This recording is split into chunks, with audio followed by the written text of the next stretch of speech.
La pénurie de pharmaciens nuirait aux soins dans les hôpitaux de la Mauricie et du centre du Québec. Les derniers chiffres de l'Association des pharmaciens des établissements de santé du Québec, l'APES, révèlent que 79 des besoins en pharmaciens sont non comblés dans les urgences de la région. Pour en parler, je joins Linda Vaillant. Elle est directrice générale de l'APES et elle-même pharmacienne. Bonsoir, Madame Vaillant. Bonsoir. Alors, d'abord, quels sont les besoins précisément en soins pharmaceutiques dans la région? Alors, on a identifié pour votre région et pour l'ensemble du Québec certains secteurs en particulier. Vous venez de nommer les urgences. Alors, 79 de découverture dans les services d'urgence. On parle aussi de dialyse rénale. Donc, tous les patients qui sont sous dialyse en clinique ambulatoire, il manquerait 59 de couverture à ce niveau-là.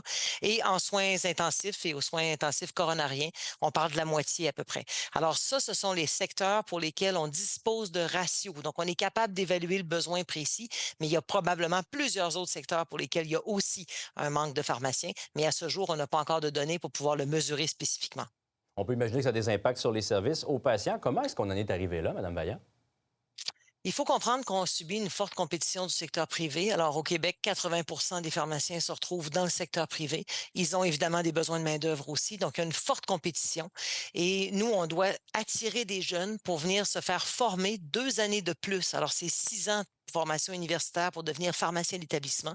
Et on compétitionne avec un salaire qui est moins intéressant dans le secteur public, en plus du fait que pendant les 2 années de formation à la maîtrise, le pharmacien qui est en train d'étudier n'a pas accès à un salaire, Ouais. là. Il pourrait tout de suite être payé pas mal de sous pendant ces 2 années-là. Alors, c'est vraiment un enjeu de compétition qui dure depuis un certain temps, mais qui s'aggrave de manière importante là, dans les dernières années.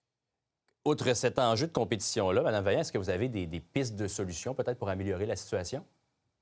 Oui, 2, je pense qu'il faut d'abord s'assurer de réduire cet écart de salaire avec le secteur privé, donc sans entrer dans une spirale là, sans fin avec le secteur privé, parce qu'on comprend que l'État québécois a ses limites. Il en demeure pas moins que le salaire doit être attrayant et reconnaître la valeur de la formation.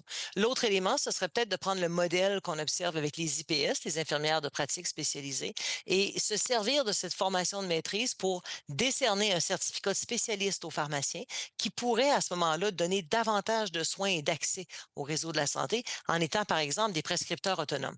Alors, ce sont des pharmaciens qui sont formés pendant 6 ans en pharmacothérapie, donc très certainement aptes à prescrire. D'ailleurs, on le fait déjà par toutes sortes de mesures plus complexes, là, administratives. Alors, ces deux choses-là, la spécialisation et le fait de peut-être améliorer un peu le volet salarial, ces deux éléments qui pourraient contribuer à attirer des étudiants en pharmacie. Alors, il faut vraiment valoriser la pratique hospitalière. Madame Vaillant, merci d'avoir pris le temps de nous expliquer la situation. Merci à vous. Au revoir, au plaisir. Au revoir.